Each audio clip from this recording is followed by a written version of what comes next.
The Lord be with you. And with your spirit. A reading from the Holy Gospel according to St. Luke. Glory to you, O Lord.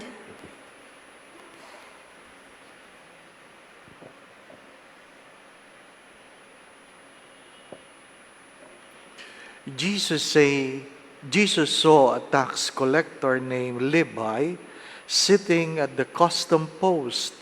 He said to him, "Follow me." And leaving everything behind, he got up and followed him. Then Levi gave a great banquet for him in his house, and a large crowd of tax collectors and others were at table with them. The Pharisees and their scribes complained to his disciples, saying, "Why do you eat and drink with tax collectors and sinners?" Jesus said to them in reply, "Those who are healthy do not need a physician, but the sick do. I have not come to call the righteous to repentance, but sinners."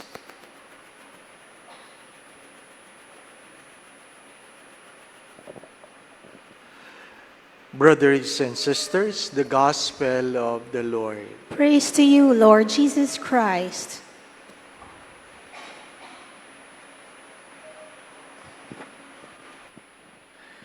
We all know that love begets love.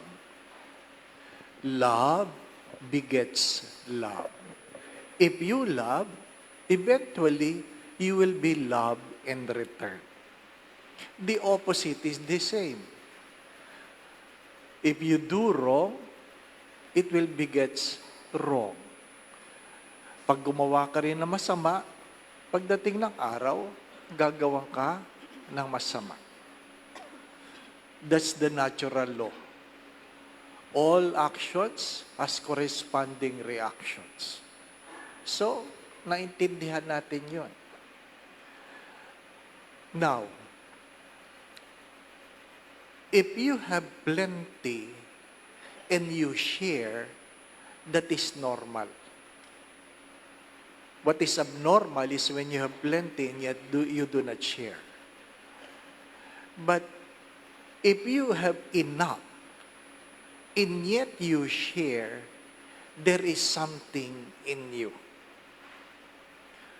Kung ikaw ay masagana at ikaw ay namimigay, tumutulong ka, normal yun. Pero kung eksakto lang para sa iyo at ikaw ay namimigay pa rin, meron kang pagkatao. Meron kang pagkatao. The first reading, I do not know if you listen to it carefully, but I would like to read part of it in Tagalog.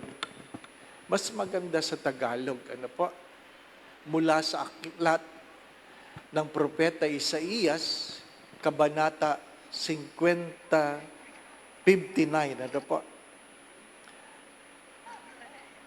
And it says, "Kapag ang nagugutom ay kusang loob ninyong pakakainin at tutulungan ang mahihirap, sisikat ang liwanag sa inyong nasa kadiliman at ang inyong kapanglawan ay magliliwanag gaya ng sa katanghaliang tapat. Patuloy kayong papatnubayan ni Yahweh at ibibigay ang pangangailangan sa gitna ng disyerto. Palalakasin niyang muli ang inyong mga buto at magiging tulad kayo ng isang hardin na binubukalan ng masaganang tubig o isang batis na hindi natutuyo. Sa araw na iyon, diringgin ni Yahweh ang inyong dalangin.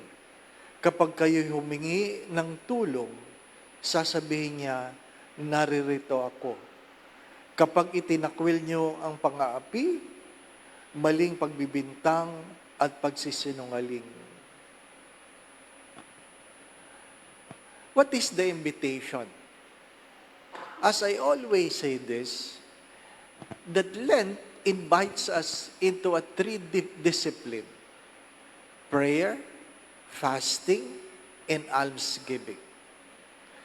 But if these three things will not make you do good towards others, then prayer, fasting, and almsgiving remains a ritual. Kaya nga ang paanyaya, kapag ikaw ay nagdadasal, sana mayroong pagninilay. Prayer must bring you to reflection. Fasting must bring you to repentance. Merong pagtalikod sa pagkakasala at paggawa ng mabuti. And almsgiving is not when you are abundant, but because you know your brothers are in need. Your brothers are in need. When I was in Santa Maria Goretti, and we started isang kanin, isang ulam, until I left, it was not easy because it was not the time of abundance. Madaling tumulong pag masagana ka. Pero pag walang-wala ka at ikaw ay tumutulong, doon ka sinusuklian ng Diyos. Doon ka sinusuklian ng Diyos. My dear friends, my brothers and sisters, hopefully, Lent help us to recognize that the mercy of God is not because we were good, but because God is good in spite of us being not good. Sana'y maintindihan natin na ang habag ng Diyos ay hindi dahil tayo ay mabuti, kundi dahil ang Diyos ay mahabagin sa gitna ng ating kawalan ng kabutihan. Kaya mas maintindihan natin ang Ebanghelyo. When God calls Levi or Matthew, he was not called because he was good, but because God is good to him. And this is very important. Very, very important. That when God calls you, it doesn't mean there is something you can do for God, but it is because God has something to do for you. Listen to that. If God calls you, not because you are good, take note, not because you are good. Second, it is not because you have something to give. Third, it is not because there is something you can do for God. The primary reason why we are being called by God, it is because there is something God wants to do for us.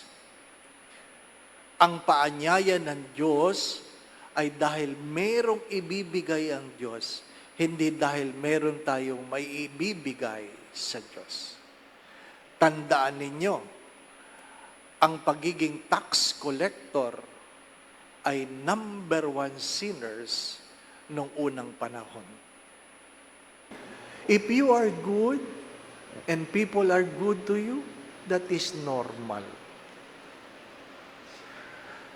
If you are abundant and you share, that is normal. But in times of poverty, you remain to share. That is when you are being rewarded.